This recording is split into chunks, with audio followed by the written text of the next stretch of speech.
오늘 에베소서 말씀을 가지고 깨달음, 그리스도의 사랑이라는 제목으로 은혜를 나누겠습니다. 우리는 인생을 살아가는데 인생에 대해서 인생은 이렇다라고 정답을 알려줄 사람은 아무도 없습니다. 정답을 찾기는 힘든 것이 우리의 인생입니다. 한 치 앞도 내다볼 수 없는 것이 인생입니다. 사람의 지문이 각각 다르듯이 우리의 인생도 다 다를 수밖에 없습니다. 나이가 좀 드신 분들은 인생이 좀 이렇다, 인생을 알겠다라고 그렇게 말할 때가 되면 또 갑자기 생각지도 못한 사고와 고난이 다가오기도 하고 우리 인생에서 계속 변화가 있습니다. 여러분, 하루라도 조용히 넘어가는 날이 혹시 있습니까? 그래서 오늘 하루 참 아무 일도 없었다, 그것이 우리에게 행복일 수 있습니다. 교회도 마찬가지로 교회도 잠잠하다 싶으면 무슨 일이 터지고 잠잠하다 싶으면 무슨 일이 터지고 계속해서 일이 생깁니다. 그럴 때가 되면 저도 그렇고 많은 사람들이 좀 혼자 훌쩍 떠나고 싶다라고 생각이 들지만 또 혼자 떠나면 고생이고 또 혼자 있는 어려움이 있게 마련입니다. 또 나라가 잘 못 사는 곳은 나라가 잘 살면 경제가 나아지면 돈이 많아지고 부유해지겠다 싶지만 평화롭게 했다 싶지만 우리나라도 보시면 병원이 지금 이전보다 옛날보다 병원이 커졌어요. 근데 커졌다는 건 뭡니까? 계속 병자가 늘어난다는 거죠. 그리고 또 정신적으로 많은 스트레스를 받는 것이 지금의 현실입니다. 그러니까 여러분 생각을 해보시면 우리가 지금 있는 환경이 만족스럽지 못하고 지금 있는 환경에서 힘들다.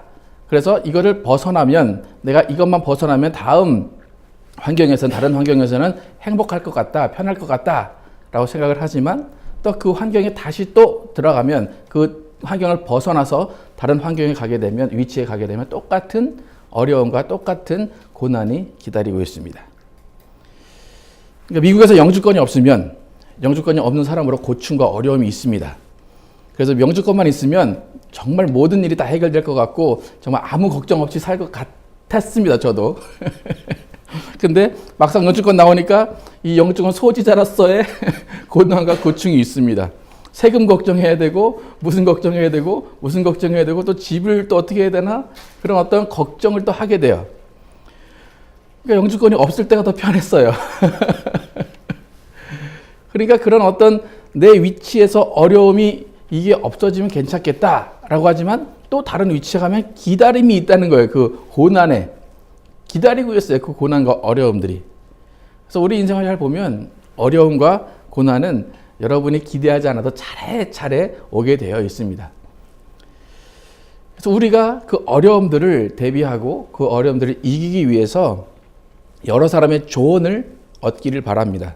그래서 먼저 그것들을 경험한 사람들의 경험담을 듣고 그것이 큰 도움이 되기도 합니다. 사실 이제 그런 어떤 다른 사람들의 경험 그런 것을 받지 않고 조언을 듣지 않고 그냥 우리 나름대로 헤쳐나갈 수는 있지만 그러다 보면 너무나 큰 시련을 당하고 너무나 큰 그런 시간적인 낭비 또 물질적인 낭비를 하게 됩니다. 그래서 우리가 주위에서 볼 때 가장 현명한 사람은 뭐냐면 내가 그 길을 가지 않았어도 그 길을 먼저 간 사람의 조언을 듣는 거예요. 그래서 그 사람이 겪었던 실수를 나는 겪지 않게 되는 그런 삶을 사는 사람이 현명한 사람입니다. 그래서 우리 사회에서는 강연을 많이 하게 되는데 제가 이제 강연료가 얼마나 되나 봤더니 클린턴 대통령 같은 경우는 강연 한 번 하는데 20만 불을 받는데요. 그러니까 강연이 1년에 한 번 있는 건 아니겠죠? 그리고 대부분 유명한 강사들은 몇 천만 원씩 받는다고 알려져 있습니다. 근데 그 많은 돈을 주고 그 이야기를 듣는 이유는 뭡니까? 그 이야기가 도움이 되기 때문이에요. 그 이야기를 듣고 변화되는 사람이 많이 있고 그 이야기를 듣고 도움이 되는 사람들이 많이 있기 때문입니다. 혹시 여러분들 그런 강연이나 어떤 설교도 포함이 되겠지만 그런 것 어떤 한 강연, 한 이야기를 듣고 여러분의 좀 생각이 바뀌었다, 여러분의 인생이 바뀌었다라는 경험을 해보신 적이 있습니까, 여러분? 제가 만약에 저희 교회가 돈이 많아서 한 1,000만 원짜리 강사를 데려왔다. 그런데 여러분이 아무 변화가 없다. 그럼 그 돈이 얼마나 아깝겠어요. 그 사람을 초청하는 그 이유는 그걸 듣는 사람들의 마음의 변화, 심적인 변화, 어떤 행동의 변화가 있기를 바라는 거예요. 근데 많은 사람이 똑같은 강연을 듣지만 어떤 사람은 그 강연을 듣고 깨닫고 변화가 되는 사람이 있는가 하면 똑같이 들었는데도 불구하고 그냥 TV 중계를 할 때 보면 꼭 그 비싼 강연 와가지고 조는 사람들이 몇 명 있는 걸 볼 수 있어요. 예. 그러니까 똑같은 강연을 들어도 어떤 사람은 졸리는 그냥 말로 듣는 사람이 있습니다. 왜 그럴까? 그 사람은 그 말이 그냥 평소에 들을 수 있는 말이다. 그 말이 나에겐 별로 도움이 되지 않는다. 나에겐 필요 없다라는 거죠. 그러니까 한마디로 말해서 깨달음이 없다는 거예요. 그 말을 들어도. 여러분, 깨달음이라는 게 오늘 설교 제목인데, 깨달음이라는 것이 우리 인생에 너무 중요해요. 여러분, 우리가 많이 하는 말 중에 여러분이 많이 들었고 어른들이라면 많이 했던 말 중에 하나가 뭐냐면 너도 내 나이 돼봐라 라는 거죠. 뭐 중학생, 고등학생에게 이제 뭐 대학생들이 하는 말도 비슷하죠. 너도 내 나이 돼보면 알아. 그죠? 무슨 말입니까? 너도 내 나이 되면 깨달아 알아질 거야. 너도 깨닫는 게 있을 거야. 하지만 어른들이 하는 그 소리는 아이들에게 어떤 소리로 들립니까? 잔소리로 들립니다. 그죠? 근데 아이들이 장성해서 이제 어린아 나이가 되고 자신의 인생을 개척할 나이가 되면 이제 부모가 무슨 말을 했는지 그때 깨달아집니다. 우리가 지금까지 인생을 살아왔지만 우리가 조금이라도 좀 더 나은 인생을 살고 조금이라도 바뀐 인생을 살았다는 것은 뭐냐면 우리가 깨달음이 있었다는 거예요. 내 안에서 깨달음으로 내가 변했고 내 생각이 변했고 내 행동이 변했다는 거예요. 그런데 깨달음이라는 것이 여러분 인생에서 내가 뭘 깨달았다 라고 하는 순간이 혹시 있었는지 한번 돌아보시기 바랍니다. 깨달았다. 난 이걸 깨달았어. 혹시 그런 때가 있습니까? 깨달았어. 여러분, 깨달음, 오늘 설교 제목인데 깨달음 하면 어떤 종교가 떠오르십니까? 깨달음. 예. 불교는 깨달음의 종교다. 그러죠? 예. 그래서 이제 제가 이제 그 설교를 이제 준비하려고 깨달음에 대한 정의가 어떤 건가라고 인터넷을 쭉 찾아보려고 검색을 해봤더니 여러분도 깨달음 한번 딱 치시면 딱 뜨는 게 뭐냐면 법륜 스님의 깨달음이란 무엇인가. 딱 뜹니다. 그리고 대부분 불교와 연관된 내용이에요. 그래서 그 안에 내용을 보면 기독교는 사랑의 종교고 불교는 깨달음의 종교다. 그렇게 강조하고 있어요. 여러분 맞는 말입니까? 기독교는 사랑의 종교고 불교는 깨달음의 종교다. 사실 구약 성경을 보면 깨달음이란 말을 계속해서 반복해서 하고 있어요. 구약 성경에서 흔히 하는 말이 뭐냐면 깨달아야 된다. 깨달아야 된다. 그런데 너희는 깨닫지 못하고 있다. 깨닫지 못하고 있다. 계속해서 인간의 문제가 깨닫지 못하는 것이다. 라고 구약 성경이 계속해서 이야기를 합니다. 신약 성경에 와도 바울도 깨달음에 대해서 구약을 인용해서 말을 하고 있습니다. 로마서 3장 10절에서 12절 함께 한번 읽어보도록 하겠습니다. 시작.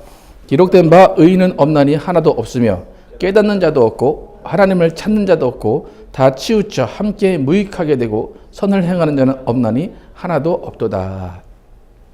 바울이 정의한 우리 인간에 대한 정의예요. 그죠? 의인은 하나도 없다. 깨닫는 자도 없고 하나님을 찾는 자도 없고 다 치우쳤다. 편견을 가지고 있다는 거죠. 또 무익하게 되고 선을 행하는 자가 없다. 하나도 없다. 그거예요. 이렇게 신약에서도 그렇고 구약에서도 그렇고 깨달아야 된다. 인간은 깨달아야 되는데 깨달음이 없다. 라고 계속해서 반복합니다. 그러니까 이 정도면 기독교도 깨달음의 종교라고 할 수 있어요. 근데 사실 여러분도 그렇고 저도 그렇고 이 깨달음에 대한 어떤 기독교 안에서 교회 안에서 설교를 듣거나 어떤 공부를 한 적이 거의 없었을 거예요. 혹시 여러분 깨달음에 대해서 교회에서 이야기를 들으신 적이 있습니까? 깨달음. 깨달아야 된다. 특히 이제 교회에서는 인간에 대한 깨달음, 인생에 대한 깨달음, 그 부분이 되게 취약해요. 우리가 깨달음을 얘기하긴 하는데 깨달음에 대해서 어떻게 얘기하냐면 하나님에 대해서 깨달아라. 하나님의 뜻에 대해서 깨달아라. 하나님의 어떤 존재에 대해서 깨달아라. 그런 어떤 확실한 개념이 아닌 좀 뜬구름 잡는 그런 개념으로 그런 우리가 깨달음에 대해서 이야기를 할 때가 많아요. 그럼 불교가 기독교보다 많은 부분에 대해서 깨달았다라고 이야기를 합니다. 그래서 여러분 법륜 스님이나 뭐 해민 스님이나 여러분 그 뭐죠? 설교가 아니라 뭐죠? 설법? 하여튼 그런 걸 들어보면 굉장히 공감이 돼요. 그리고 굉장히 위로가 되고 굉장히 내 삶의 어떤 좌표를 삼을 수 있는 그런 말들을 많이 하세요. 근데 그분들이 하는 말은 나는 이걸 깨달았다. 당신들도 깨달아야 된다라고 이야기해요. 불교에서 이야기하는 깨달음은 그분들이 생각하고 계속 되풀이해서 생각을 한 거예요. 또 인생에 대해서 연구를 한 거예요. 또 성찰이라는 것을 통해서 깨달음을 얻고 그것을 내어놓은 거예요. 그렇기 때문에 당연히 그들의 깨달음, 그들의 가르침은 우리 인생에 도움이 되고 많은 공감이 됩니다. 기독교에서 깨달음이라는 것은 여러분 제가 만약에 이번 주일날 제가 설교를 준비하다 깨달았습니다. 그런 의미 뭡니까? 그 의미는 뭡니까? 깨달았습니다. 영적으로 뭔가 발견했습니다. 그거예요. 내 영감이 왔습니다. 그거예요. 그러니까 번개불이 번쩍 하듯이 알게 된 신비한 그런 영감, 영적인 사실들을 깨달았다라고 기독교에서는 표현을 합니다. 어떤 그런 신학적인 그런 깨달음도 중요해요. 하나님에 대한 어떤 깨달음도 중요해요. 그런데 사실 보통 믿는 사람들의 인생, 우리의 인생에서 그런 어떤 말씀을 깨달았다, 하나님에 대해 깨달았다라는 그 깨달음이라는 것이 그렇게 크게 인생사에서 도움이 되지가 않아요. 그러니까 우리가 하나님에 대해 깨달았다, 말씀에 대해서 깨달았다 라고 하지만 많은 경우에 그 깨달음, 기독교 안에서 깨달았다 라고 하는 사람들은 세상을 등집니까? 세상으로 향해서 갑니까? 세상을 등집니다.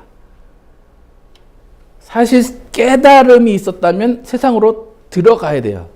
세상에 가서 그 깨달음을 전해야 되는데 기독교는 깨달았다 라고 하면 세상을 등지고 그 깨달음에만 집중하게 만든다는 거예요.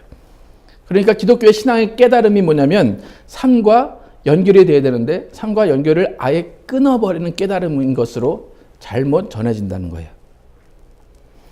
그래서 교회 안에서 서로 깨달았다 라고 하다 보면 그 깨달음이 내가 더 많은 깨달음이야, 내가 더 큰 깨달음이야 라고 말하면서 서로 자랑하거나 서로 비방하는 경우가 많이 있습니다. 여러분 이단들에 가시면 이단들이 사람들을 유혹하는, 현혹하는 그런 방법이 뭔지 아십니까? 우리 교회만 이걸 안다 그거예요. 다른 교회는 이걸 몰라. 우리 교회만 특별히 그 교주가 이걸 깨달았어 라고 하면서 그 깨달음을 가르쳐 주는 것이 이단입니다. 기독교 안에서 깨달음에 대해서 진작에 불교같이 삶에 대한 깨달음, 인생에 대한 깨달음, 인간에 대한 깨달음을 가르쳤다면 기독교가 지금의 삶과 신앙에 불일치하는 그런 현상이 조금이나마 좀 줄어들지 않았을까 생각이 듭니다. 그래서 기독교가 삶과 신앙이 일치하기 위해서 어쩌면 불교의 깨달음의 접근을 배워야 할지도 모르겠습니다. 아까도 말씀드렸지만 기독교 구약에서 또 신약에서 깨달음에 대해서 계속 이야기하고 있는데 기독교가 깨달음에 대해서 쉽게 말을 하지 못하는 것은 저도 이제 지금 깨달음을 계속 얘기하다 보니까 계속 불교 얘기가 계속 나오잖아요. 그러니까 만약에 어떤 분들은 왜 설교에서 불교 얘기를 하냐라고 말할 수도 있는데 불교의 그 깨달음이 결국에는 구약 성경과 신약 성경에 거의 다 들어있는 거예요. 그래서 여러분이 이제 법륜 스님이나 다른 스님들의 설법을 들어보면 거의 빠짐없이 성경의 이야기가 반드시 나옵니다. 그래서 뭐라고 말하냐면 지금 이제 내가 설명하는 것이 이렇습니다 라고 하면서 기독교에서 말하는 성경도 똑같습니다. 예수님의 말씀도 똑같습니다 라고 이야기를 해요. 참 이런 말을 듣는 기독교는 좀 부끄러워해야 돼요. 왜 그러냐면 사실 기독교라는 것은 차원이 다른 종교라고 말할 수 있는데 기독교의 신학자들이나 목사들이 구약 성경이 말하고 예수님이 말씀하시는 삶의 이치와 삶의 원리들에 대해서 깨닫는 노력을 하지 않는다는 거예요. 그럼 불교학자들, 스님들이 성경을 되게 잘 알아요. 그죠? 왜 그렇게 잘 알까요? 읽었으니까 잘 알겠죠? 예. 근데 왜 읽었을까요? 자신들이 생각하고 생각했어요. 인생에 대해서 연구하고 연구했어요. 근데 자신들이 생각한 인생, 생각한 삶에 어떤 그 깨달음이 왔는데, 이 깨달음이 정말 근거가 있는 깨달음인가? 라고 그 사람들이 근거를 찾기 시작할 때 뭘 받겠습니까? 성경을 보는 거예요. 그 사람들도. 성경을 보고 자신들의 책을 보고 여기서도 이렇게 말하는구나. 여기서도 이렇게 말하는구나. 라고 해서 그 사람들의 깨달음의 근거를 찾기 위해서 성경을 본다는 거예요. 그래서 그들의 깨달음의 근거로 성경을 딱 폈어요. 성경을 딱 폈는데 예수님이 그 말을 하셨어요. 그러면 그 스님들이 성경을 봤을 때 내가 깨달은 것도 예수가 깨달았구나. 그러면서 예수와 자신을 동일 선상에 놓게 되는 거예요. 그러니까 그들이 계속해서 기독교를 얘기하는 이유는 뭐냐면 동등하다 이거예요. 동등하다. 평등하다. 근데 사실 예수님의 말씀은 그들과 동등할 수 없고 평등할 수 없음에도 불구하고 기독교인들이 그것을 많이 말하지 않기 때문에 인생은 이렇다, 삶이 이렇다라고 말을 하지 않기 때문에 그냥 그들의 말이 더 설득력이 있어 보인다는 거예요. 여러분 동영상을 보시면 그 법률스님 동영상을 보시면 기독교인들이 꽤 많이 갑니다. 거기. 그러니까 잘 모르지만 유명한 목사님이 오시면 불교인들이 올까요? 혹시 여러분 불교나 다른 친구들이나 불신자들 유명한 목사님 오신다, 설교하러 오신다 그러면은 우리 한번 가보자 그러는 분들 계신가요? 근데 만약에 여러분 여기서 법정 스님이 클린에 오신다. 여러분 가고 싶습니까? 안 가고 싶습니까? 저는 갈 것 같아요. 왜 그럴까요? 여러분 만약에 인생에 문제가 있습니다. 그러면 여러분이 저에게 오거나 어떤 목사님한테 가서 목사님 이런 문제가 있습니다. 이게 부족한 것 같습니다. 그러면 여러분이 생각하기에 여러분이 기대하기에 목사님이 여러분에게 뭐라고 말할 것 같습니까? 그래서 기도하세요. 그리고 또 믿음이 부족한 것 같습니다. 뭔가 더 노력해야 될 것 같습니다. 성경을 더 읽으십시오. 그 얘기가 나올 게 뻔하기 때문에 목사한테 안 가요. 그래서 증문즉설이라는 그 법륜스님이 말하는 거는 어떻게 그 말을 준비했는지 모르겠는데 그렇게 막 한 30분 동안 설명을 해주는데 너무나 그 이야기가 공감이 되고 너무나 인생에 도움이 돼요. 그래서 제가 딱 듣는데 근데 한 가지는 좀 부족한 것 같더라고요. 그 결혼 생활에 대해서는 잘 몰라요. 어떤 분이 이혼을 해야 됩니까? 했더니 이혼하십시오. 막 그렇게 얘기하면서 당신이 이익 차릴 수 있도록 잘 생각해서 당신이 이익되는 대로 하십시오. 그렇게 얘기를 해요. 네, 성경은 또 그 반대로 얘기를 하는데 이제 그런 또 결혼 부분에 대해서는 잘 모르시는 것 같아요. 여러분 바울이 아까 세상에서는 깨닫는 자가 없다. 그렇게 얘기했어요. 하나님을 찾는 자도 없다. 그렇게 얘기했어요. 그런데 지금 세상에 속한 불교가 어쩌면 우리보다 더 깨달음이 많은지 모르겠습니다. 자신들의 깨달음으로 더 큰 도움을 주고 있지 않는지 모르겠습니다. 그래서 어제 제가 설교 준비할 때 제 책상 위에 해민 스님의 책이 있었어요. 보이지 않는 뭐죠?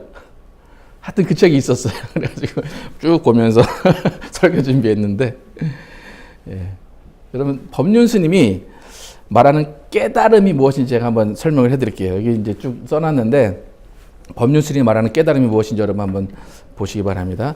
인생은 정답이 없다. 인생은 선택만 있을 뿐이다. 선택의 순간에 우리는 앞뒤 좌우를 볼 줄 알아야 하지만 대부분의 사람은 한 면만 보게 된다. 그것을 편견이라고 한다.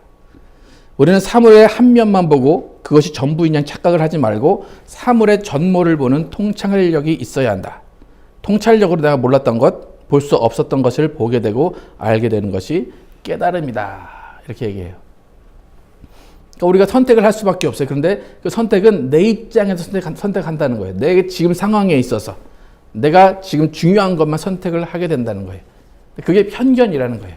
그걸 좌우 앞뒤를 돌아보면 그 선택을 안 할 수도 있는데도 불구하고 그런 선택을 하게 된다는 거예요. 그래서 그 선택 가운데 우리가 통찰력을 가지고 내가 볼 수 없었던 것을 보고 알지 못하는 것을 아는 것이 깨달음이다라고 법륜스님이 이렇게 얘기해요. 좋은 말이죠, 그죠? 네. 이게 법륜스님만의 말 같죠? 제가 4월 달에 통찰력에 대한 설교를 했어요, 여러분. 통찰력은 성경에도 나와 있어요. 바울이 빌립보 교회에 보내는 편지에 나와 있어요. 빌립보서 1장 9절에서 11절 함께 읽겠습니다. 시작. 내가 기도하는 것은 여러분의 사랑이 지식과 모든 통찰력으로 더욱더 풍성하게 되어서 여러분이 가장 좋은 것이 무엇인가를 분별할 줄 알게 되는 것입니다. 그리하여 여러분이 그리스도의 날까지 순결하고 흠이 없이 지내며 예수 그리스도께서 주시는 의의 열매로 가득 차서 하나님께 영광과 찬양을 드리게 되기를 나는 기도합니다. 바울이 말하는 우리의 삶의 방식, 삶의 방법이 나와 있는 거예요. 바울도 통찰력을 갖고 가장 좋은 것이 무엇인지 분별해라 라고 이야기해요. 그래서 분별해서 어떻게 살아래요? 그리스도의 날까지 순결하고 흠이 없이 살아래요.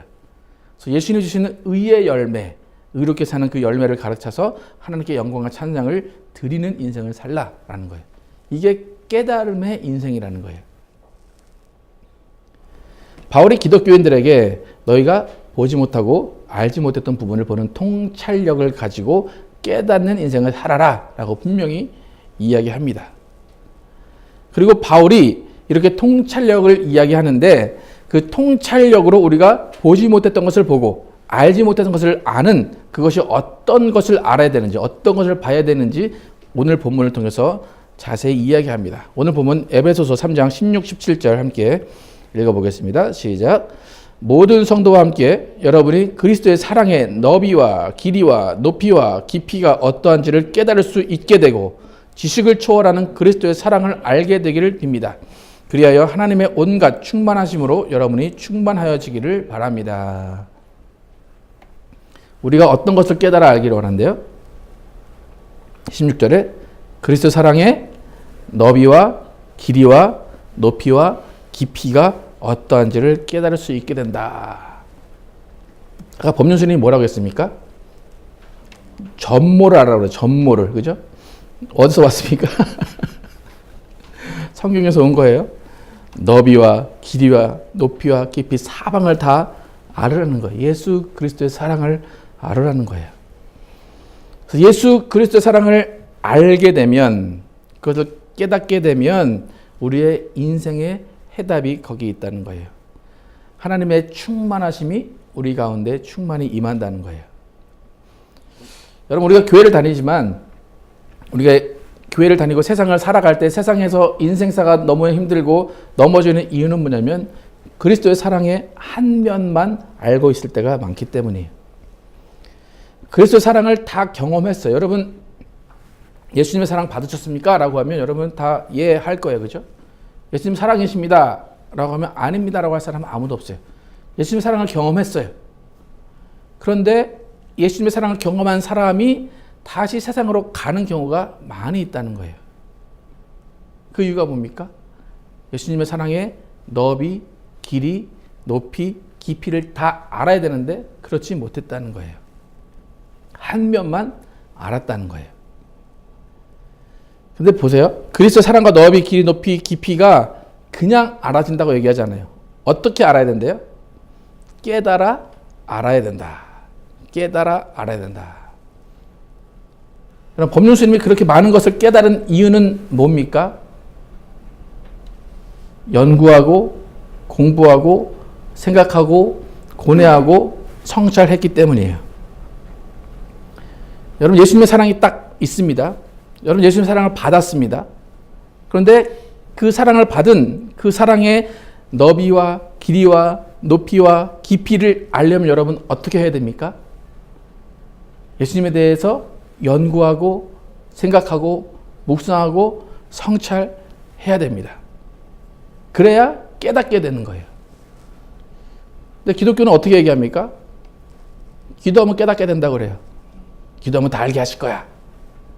맞는 말이긴 한데 기도 외에 많은 연구가 필요하다는 거예요. 성경을 읽고 설교를 듣고 묵상을 하고 그것이 필요하다는 거예요. 예수님의 사랑의 깊이와 넓이와 높이와 깊이를 알기 위해서. 여러분 보십시오. 넓이, 길이, 높이, 깊이. 여러분 어느 정도 여러분 아시는 것 같습니까? 예수님의 사랑의 넓이, 길이, 높이, 깊이 어느 정도 아십니까? 여러분 센티미터, 미터로 한번 얘기를 해보실래요? 어느 정도 여러분 아십니까?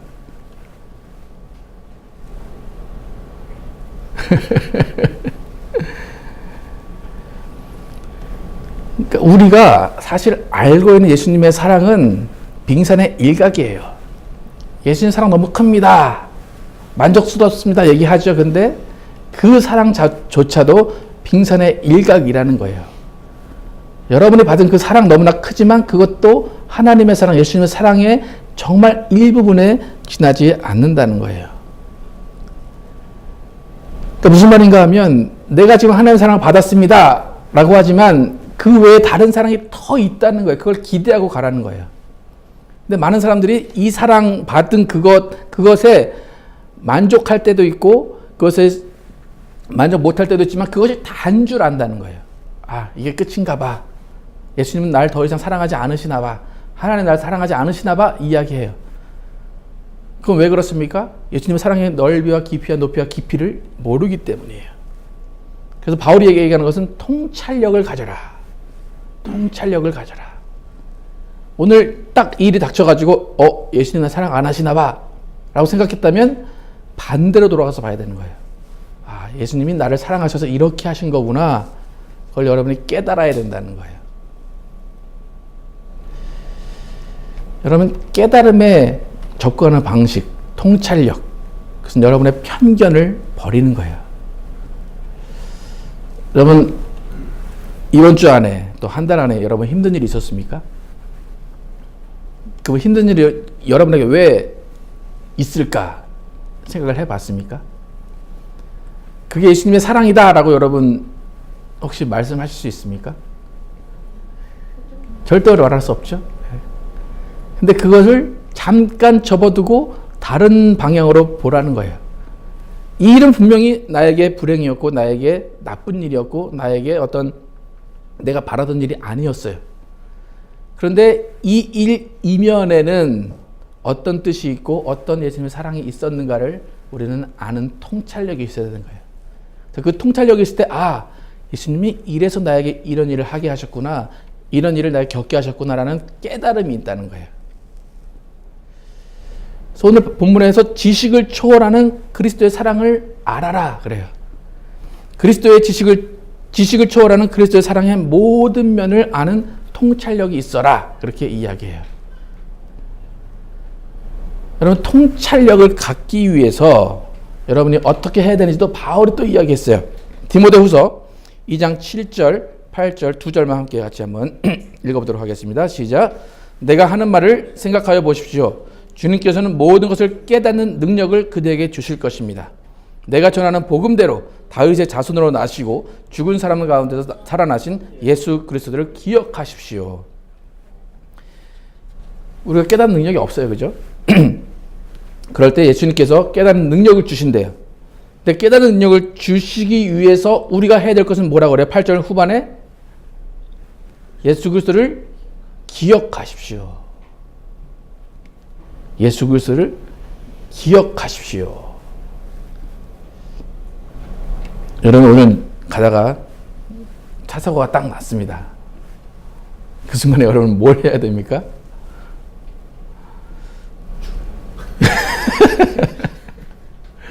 예수 그리스도를 기억하십시오. 저번에 제가 하루에 2번 사고가 날 뻔한 적이 있어요. 첫 번째는 욕이 나오더라고요. 이런 내게 왜 이런 일이. 근데 두 번째 사고 날 뻔하니까 주님 감사합니다. 그런 게 나오더라고요. 우리가 깨달음이 있고 통찰력이 위해서 가장 필요한 것은 예수 그리스도를 기억하는 거예요. 다른 말로 해서 계속 생각하는 거예요. 묵상하는 거예요. 예수님이 여러분의 생각 가운데 떠나지 않게 하는 거예요. 지금 바울은 이것을 감옥에서 쓰고 있어요. 감옥에서 디모데에게 편지를 쓰고 교회들에게 편지를 쓸 때 감옥에서 편지를 써요. 9절에 보면 자신이 감옥의 죄수처럼 매여 있다라고 그래요.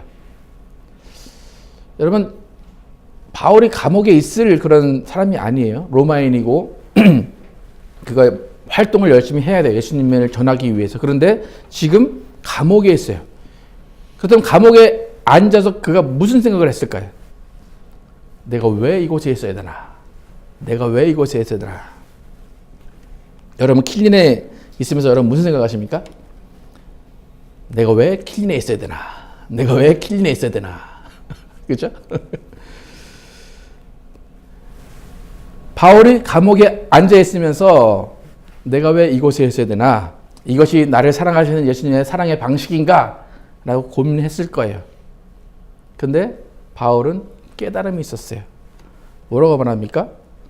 나는 이 복음 때문에 고난을 당하며 죄수처럼 매여 있으나 하나님의 말씀은 매여 있지 않습니다. 자신이 이곳에 있는 이유가 있다는 거예요. 말씀이 일하고 있다는 것을 깨달은 거예요. 바울이 이 순간에 감옥에서 편지를 쓰고 있었기 때문에 2000년이 지난 지금 우리가 이 편지를 읽고 있는 거예요. 그래서 이렇게 당당하게 법륜스님이 말한 게 아니라 바울이 말한 거야, 예수님이 말한 거야 라고 우리는 말할 수가 있다는 거예요. 여러분, 통찰력이 있고 깨달음이 있는 사람은 인생이 가벼워집니다. 인생이 복잡하지가 않습니다. 인생의 내일의 염려가 없습니다. 왜 그렇습니까? 예수님의 사랑의 전모를 알기 때문입니다. 로마서 8장 35절 함께 한번 읽어보겠습니다. 시작. 누가 우리를 그리스도의 사랑에서 끊을 수 있겠습니까? 환난입니까? 곤고입니까? 박해입니까? 굶주림입니까? 헐벗음입니까? 위협입니까? 또는 칼입니까?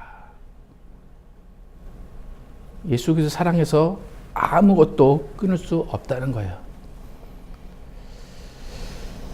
여러분, 예수님의 사랑이 여러분을 붙잡고 있다는 것을 여러분 믿으시기 바랍니다. 또 어떤 것도 끊을 수 없다는 것을 여러분 믿으시기 바랍니다. 예수님의 사랑이 여러분을 이끌고 있고 예수님의 사랑이 여러분에게 안정과 안식과 평안을 준다는 것을 잊지 마시기 바랍니다. 그리스도의 사랑을 깨달아 아는 통찰력을 가진 사람은 고통의 멍에를 벗어버릴 수 있어요. 번뇌하지 않아요. 슬픔에 잠겨 있지 않아요. 편견에 사로잡혀 있지 않아요. 오히려 그런 고통과 어려움 속에서도 조화를 이룰 수 있고 도와줄 수 있는 사람이 그리스도의 사랑을 깨달은 사람입니다. 그래서 예수님께서 우리에게 그 모든 것을 깨닫는 능력을 주십니다.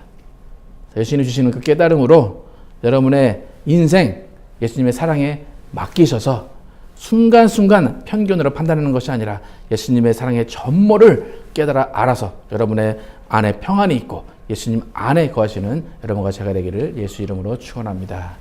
기도하시겠습니다.